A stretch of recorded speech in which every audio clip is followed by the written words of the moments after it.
Je vote pour la science avec Pascal Lapointe et Isabelle Burgon.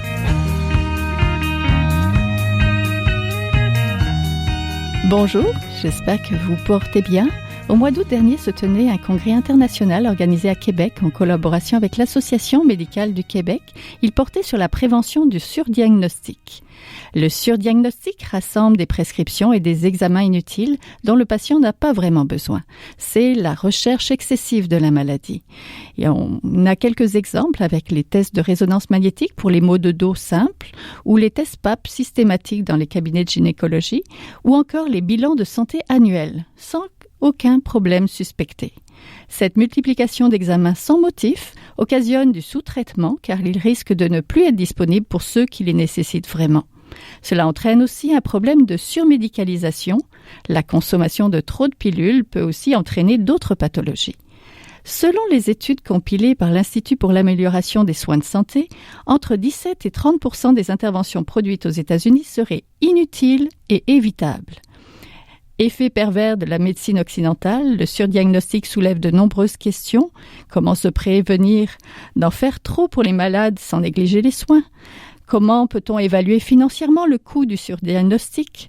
Cela ramène aussi dans l'équation le financement public des soins et la nécessité de dépenser avec justesse l'enveloppe budgétaire versée à la santé. Mais surtout, cela nous rappelle qu'en faire trop, ce n'est pas toujours pour le mieux de notre santé.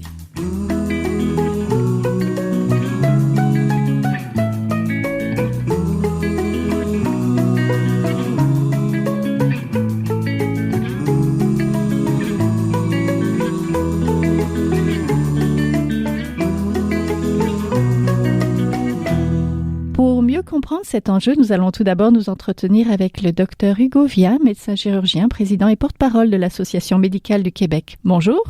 Bonjour. Il ne faut pas confondre surdiagnostic et surtraitement, bien que les deux soient sans doute reliés. Comment distinguer ce qui est vraiment du surdiagnostic? Dans sa définition propre, le surdiagnostic est l'application de critères diagnostiques, donc le fait de prescrire des tests qui n'amèneraient pas de changement dans la qualité de vie ou la longévité de la vie du patient. Donc, essentiellement, des tests qui sont prescrits et qui n'amènent pas de changement de la prise en charge clinique. Dans l'identification de ces pathologies-là, évidemment, on peut voir deux types, donc un faux positif, donc une pathologie qui serait identifiée par les tests, qui est du surdiagnostic, là où la maladie n'existe pas vraiment, donc la notion plus classique de faux positif.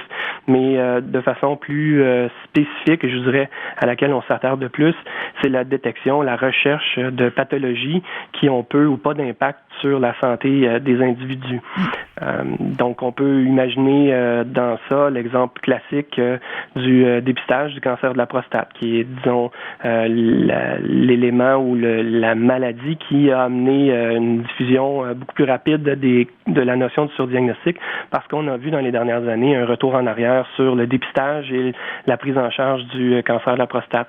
Cancer qui, on le sait, est une maladie avec laquelle on meurt plus souvent plutôt que qui nous amène à la mort. Donc, on vit avec un cancer de la prostate la majorité du temps, toute sa vie, sans le savoir ou le traiter.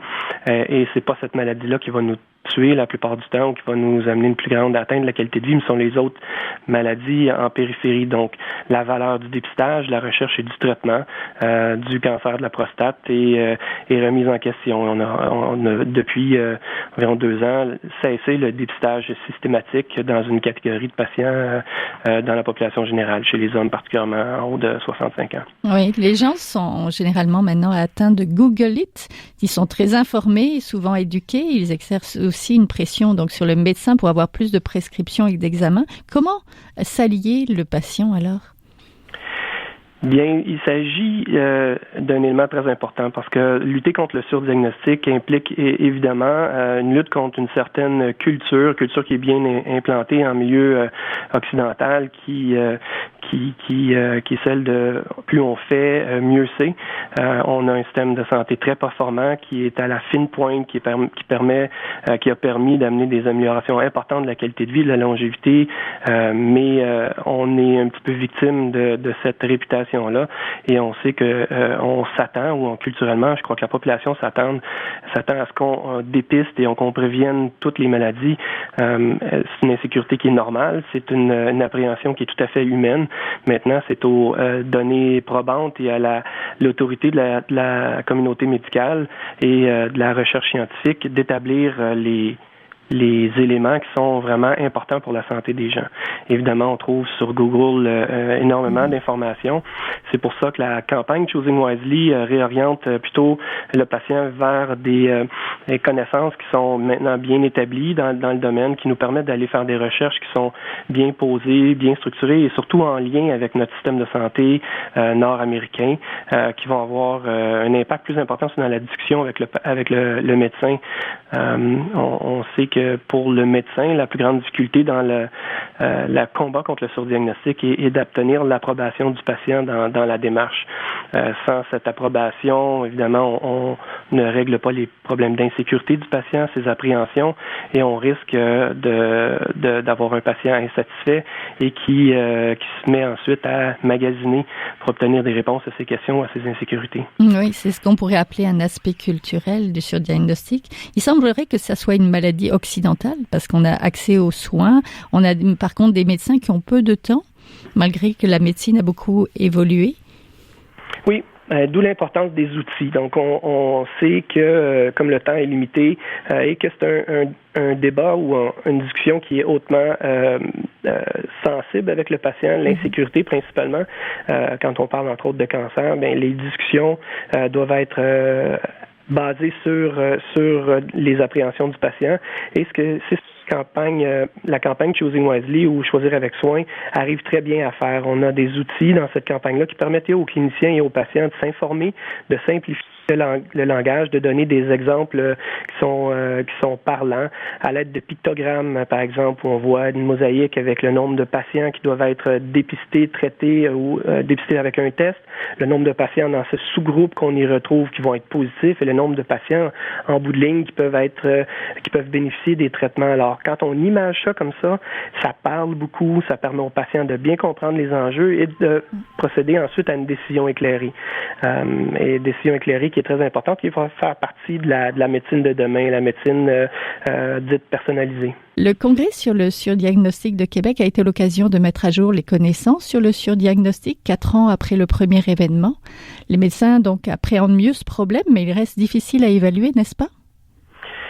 Oui, la difficulté principale tient au fait qu'il y a peu de littérature encore disponible sur le dossier. Depuis 2013, on voit une explosion du nombre de publications associées au surdiagnostic, mais c'est une science qui est quand même relativement nouvelle.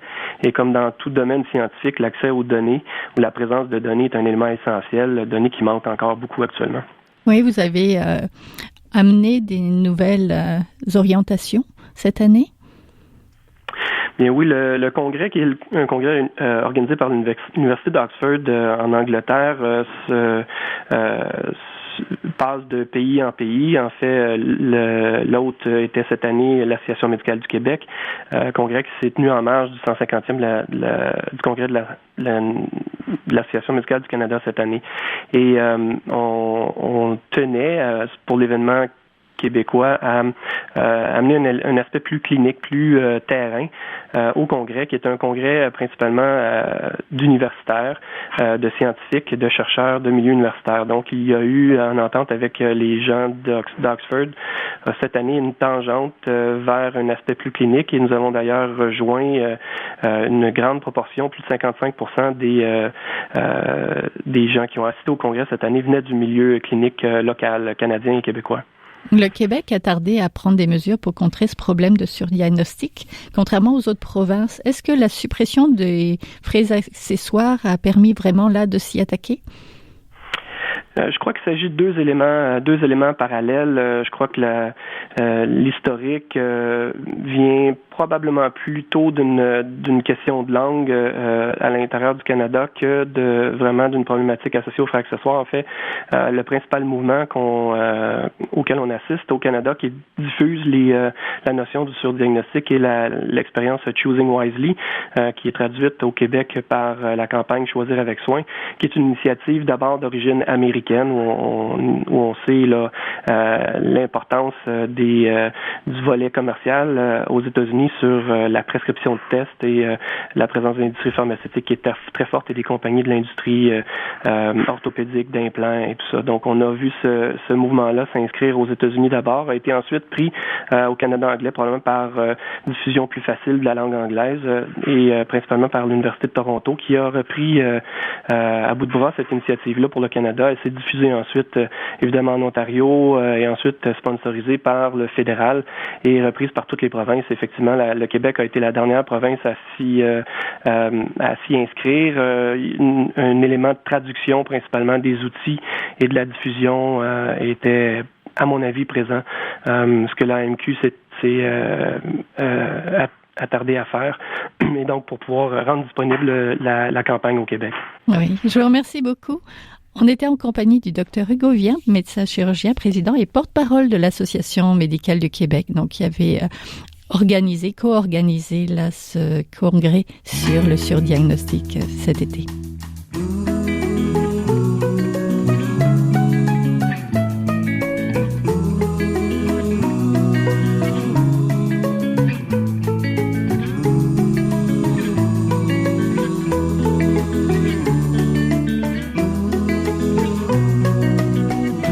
Vous êtes toujours à Je vote pour la science, une émission produite par l'agence Science Presse. Vous pouvez visiter son site internet au www.sciencepresse.qc.ca.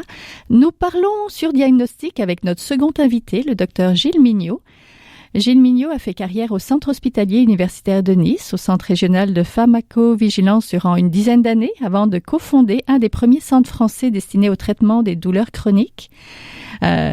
Docteur Mignot, vous avez pris votre retraite, mais pas tout à fait, parce que vous êtes expert au sein du groupe Dénomination internationale des médicaments de l'OMS, en charge d'attribuer un nom international commun pour tous les médicaments et de promouvoir l'utilisation de ces noms, n'est-ce pas? Tout à fait. Donc bonjour. Vous avez été aussi responsable du secteur nouveaux médicaments au sein de la revue indépendante Prescrire pendant plus de 25 ans. Et c'est peut-être ça qui vous a alerté un petit peu sur le problème du surdiagnostic, qui est un problème bien plus vaste que ce qui se passe lors des examens de dépistage, n'est-ce pas?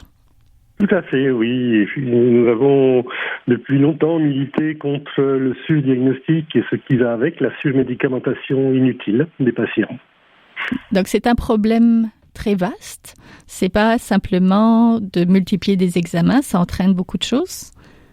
Tout à fait. Le surdiagnostic a de nombreuses conséquences, à la fois pour les patients, des conséquences psychologiques que l'on peut imaginer, en particulier quand on leur annonce une maladie grave qui en fait n'est pas d'actualité, dont ils ne sont pas atteints, et puis des conséquences sociales, financières pour ces patients, et puis également des conséquences importantes pour la société, parce que qui dit surdiagnostic, dit surtraitement, dit des prises en charge, souvent avec des médicaments dont les prix ne cessent d'augmenter dans des manières un peu inquiétantes. Et donc, les conséquences sont extrêmement multiples et peuvent être très néfastes pour les patients. Je vous rappelle que quand on traite un patient, quel que soit le traitement, il y a toujours des bénéfices attendus, mais aussi des effets indésirables qui peuvent être graves.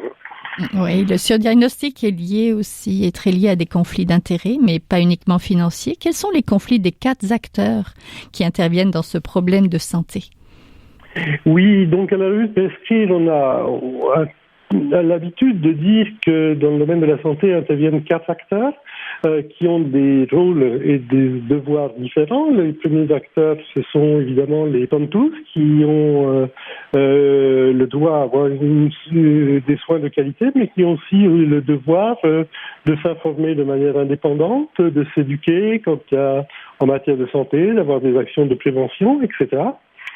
Le deuxième acteur, ce sont les acteurs de santé, c'est-à-dire les médecins, les soignants en général, les pharmaciens, les infirmières, tous les soignants en général qui ont comme devoir de délivrer des soins de qualité à leurs patients, en accord avec ces patients, et donc de se tenir régulièrement informés de l'actualité, de se former de manière rigoureusement indépendante. Le troisième acteur, ce sont les organismes de santé publique, les agences qui délivrent les nouveaux médicaments, les agences qui font des recommandations, etc. Ces agences ont un devoir de protection de la population et d'agir de manière indépendante. Le dernier acteur étant celui des industriels, qui est un acteur qui joue un rôle considérable. Les industriels, ce sont les industries du médicament, mais aussi les industries du matériel médical, des instruments de diagnostic, etc. Et ces industriels du médicament, ils ont comme devoir de faire un chiffre d'affaires qui leur permette de maintenir leur entreprise dans de bonnes conditions, de rémunérer leur personnel, de rémunérer leurs actionnaires, et ça on ne peut pas le reprocher, c'est leur devoir. Leur devoir aussi, c'est de mettre sur le marché des produits de qualité. Quand les quatre acteurs ont un rôle, qui tiennent chacun leur rôle, ça va très bien, mais quand l'un des acteurs est défaillant, il est évident que l'industrie qui dispose de moyens considérables va occuper la place. Mais il ne faut pas jeter systématiquement la pierre aux industriels. Les patients que nous sommes et les soignants sont aussi largement responsables. Quand on obéit aveuglément à des recommandations qui sont bourrées de conflits d'intérêts, eh bien on ne fait pas son travail de soignant, et je regrette, ça n'est pas acceptable. Les conflits d'intérêts, effectivement, sont multiples. Il y a des conflits financiers, on en parle beaucoup, mais il y a aussi beaucoup de conflits qui sont d'ordre intellectuel. Il est évident que quand une agence a délivré une autorisation de mise sur le marché, quand une société de spécialistes a fait des recommandations pour recommander à une époque l'argamanu de dépistage du cancer du sein, qu'on vienne de nouvelles données qui disent que ce dépistage systématique est à remettre en cause, parce que les données montrent qu'il n'y a pas de diminution de la mortalité, eh bien il faut que ces sociétés savantes aient le courage de dire à la population, mais oui, quand nous avons fait nos recommandations, je ne sais pas, en 2005 par exemple, nous les avons fait en l'état de la science, consciencieusement. L'état de la science a changé, et maintenant il faut abandonner ces recommandations, ou bien dire carrément parfois nous nous sommes trompés. Or, c'est très très difficile pour une société savante de dire nous nous sommes trompés. C'est aussi très très difficile pour une agence du médicament de dire écoutez, on a accordé une autorisation de mise sur le marché pour un nouveau médicament, on ne s'est pas assez méfié des effets indésirables, ou bien ils n'étaient pas assez connus et on n'en a pas tenu compte, on n'a pas été assez précautionneux, maintenant apparaissent des effets indésirables, eh bien il faut retirer ce médicament du marché, et c'est très difficile pour elle aussi de dire nous nous sommes trompés, il faut faire machine arrière. Oui. Donc il faut penser à tous ces conflits intellectuels qui jouent un rôle extrêmement important. Dans le problème, le surdiagnostic, c'est aussi le reflet d'une évolution de notre société. Nous avons vu ces dernières années apparaître des pseudo-pathologies. Expliquez-nous ça. Oui, c'est un vaste phénomène social. Effectivement, dans les années, disons jusqu'aux années 1980, le problème de la médecine était soigner des patients malades. Et maintenant, nous sommes entrés dans une société qu'on pourrait appeler du corps performant. La société demande à la médecine d'entretenir des corps jeunes, bien portants, sportifs et performants. Et cette obligation de la performance qui est socialement imposée conduit à beaucoup d'erreurs, à beaucoup de surdiagnostics. On n'admet plus le vieillissement physiologique. On n'admet plus tous les petits tracas entre guillemets de la vie. Et c'est comme ça qu'on invente des pseudo-pathologies. Et dans le domaine psychiatrique que je connais bien, c'est extrêmement facile. On a vu apparaître des médicaments pour traiter tous les symptômes de la ménopause. Alors que la ménopause, je suis désolé, mais c'est un phénomène naturel. On voit même apparaître des médicaments pour traiter les troubles de l'humeur liés aux règles chez les femmes, les troubles de la libido chez l'homme et chez la femme, etc., etc. Donc on développe tout un tas de pseudo-maladies parce qu'on veut que notre corps soit au maximum de ses possibilités, jeune et en bonne santé tout le temps. en oubliant que la vie a un début et une fin. Oui. Est-ce que c'est pas aussi un peu la faute aux médias ? Ah, tout à fait.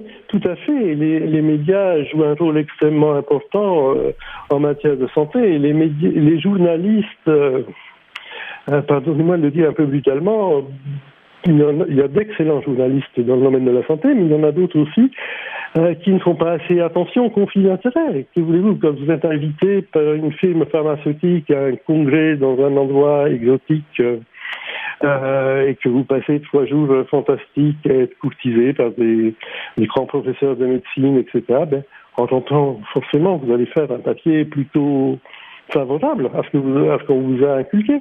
Donc les journalistes ont aussi une énorme responsabilité à être indépendants et à vérifier les informations d'où qu'elles leur proviennent. Oui, vous êtes aussi concerné par la surmédication, hein? C'est un corollaire du surdiagnostic, ou non? On le comprend bien. C'est un corollaire du surdiagnostic. Nos sociétés occidentales n'acceptant plus les moindres petits dérèglements de santé, on en aboutit à tout traiter abusivement, des maladies qui guériraient toutes seules, comme par exemple le rhume et bien d'autres pathologies bénignes qui guérissent toutes seules. On traite, et puis comme on traite, les gens font des effets indésirables, on donne des médicaments pour combattre les effets indésirables, et on entre dans une spirale infernale. Un autre domaine, c'est celui du deuil. Moi, j'étais très frappé dans mes consultations de voir arriver des gens, ils avaient perdu un être cher. Et bien sûr, quand on a perdu un être cher, on est triste, mais pour autant, on n'est pas déprimé, et on n'a pas besoin d'un antidépresseur. Le deuil normal, il y a des deuils pathologiques, bien entendu. Il ne faut pas non plus tout nier, mais le deuil normal ne se traite pas par des médicaments en affublant les patients d'une étiquette de déprimé. Le deuil normal se traite par la psychothérapie, par l'écoute empathique des soignants. Mais évidemment, parler d'écoute des patients, parler de psychothérapie, ça demande du temps et c'est tellement plus facile de prescrire un médicament. On a fait des enquêtes en France et on a constaté qu'il s'écoulait moins d'1 minute entre la plainte d'insomnie exprimée par un patient et la prescription d'un médicament pour dormir. Je regrette, c'est de la médecine rapide, mais c'est pas de la médecine de qualité. Oui, je vous remercie beaucoup, docteur Mignot. On était en compagnie du docteur Gilles Mignot, qui est un expert français au sein du groupe Dénomination internationale des médicaments de l'OMS. Merci. Merci à vous et merci à votre émission.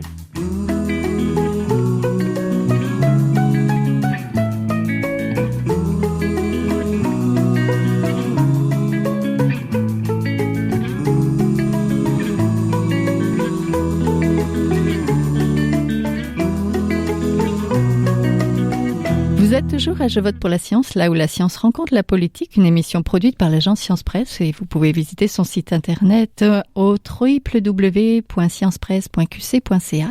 On est en compagnie d'Ève Baudin, journaliste justement à l'agence Science Presse depuis le début de l'année. Bonjour Ève. Bonjour Isabelle. Ève, vous occupez le poste de détecteur de rumeurs. Expliquez-nous. Tout simplement une rubrique de vérification des faits sur des sujets qui font l'actualité, donc autant des sujets qui touchent l'alimentation, la consommation, l'environnement, les ouragans, si c'est de thématique.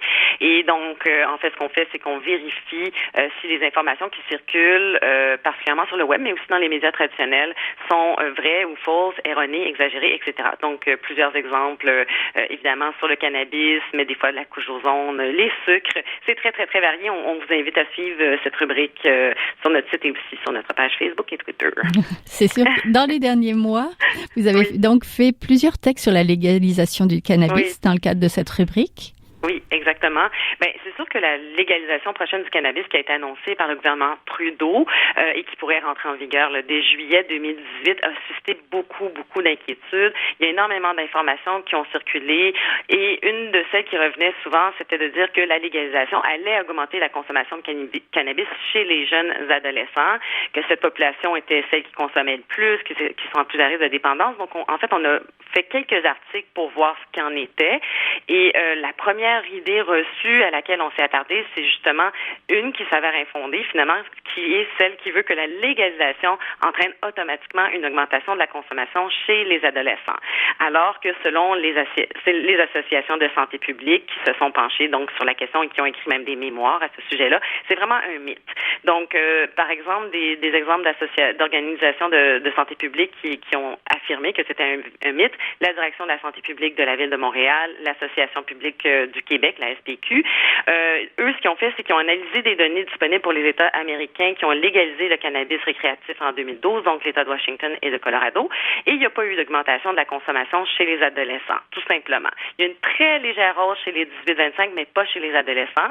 Bref, ce qu'on conclut, c'est que ce soit légal ou non, les adolescents vont fumer du cannabis dans le même pourcentage. Donc, environ, là, au Canada, 20% des adolescents de 15 à 19 ans auraient fumé au cours des derniers mois. Et donc, avec la légalisation, ça devrait rester stable si on se fie aux données américaines. Et c'est la raison pour laquelle les associations, la PSVQ et la DSPVM et d'autres organisations de santé publique sont en faveur de la légalisation de l'usage du cannabis récréatif parce que eux, ils considèrent que c'est une mesure sociale pour faciliter la lutte contre le trafic de cannabis, mais aussi pour améliorer la prévention du risque chez les jeunes. Donc, mais tout ça, ça peut se faire qu'à une seule condition, qu'il y ait un encadrement législatif très serré qui soit mis en place dès le début. Parce que s'il n'y en a pas, si on fait une légalisation sans encadrement aucun, sans restriction, bien là, oui, ça pourrait entraîner une hausse de la consommation. C'est la raison pour laquelle ils militent pour vraiment un cadre serré. Donc, ça veut dire un âge limite pour accéder à la drogue, aucune publicité, que ce soit sur les réseaux sociaux, la télé, la radio, l'affichage. On ne devrait pas faire la promotion du cannabis récréatif. Il faut aussi éviter que ce soit des lieux de vente qui soient déréglementés, avec un personnel qui ne soit pas formé. Éviter aussi de rendre les produits très attrayants pour les jeunes, parce que tout ce qui banalise, normalise, promeut la consommation de cannabis, oui, là, ça pourrait entraîner une augmentation de la consommation.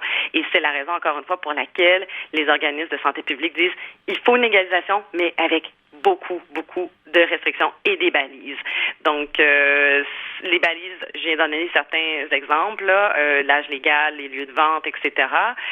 Et aussi faire de la recherche sur le cannabis. Pour l'instant, c'était pas facile de faire des études sur le cannabis puisque c'était une substance illégale et on souhaite qu'une partie de l'argent soit réinvestie puisqu'on pourra à ce moment-là faire une meilleure prévention auprès des jeunes. Oui, merci. Merci Ève. C'était notre détectrice de rumeurs de l'agence Science Presse. Merci, on va vous lire. Merci Isabelle. C'est tout pour cette semaine. Je vote pour la science, c'est une production de l'agence Science Presse avec Radio VM. Au micro, Isabelle Burguin.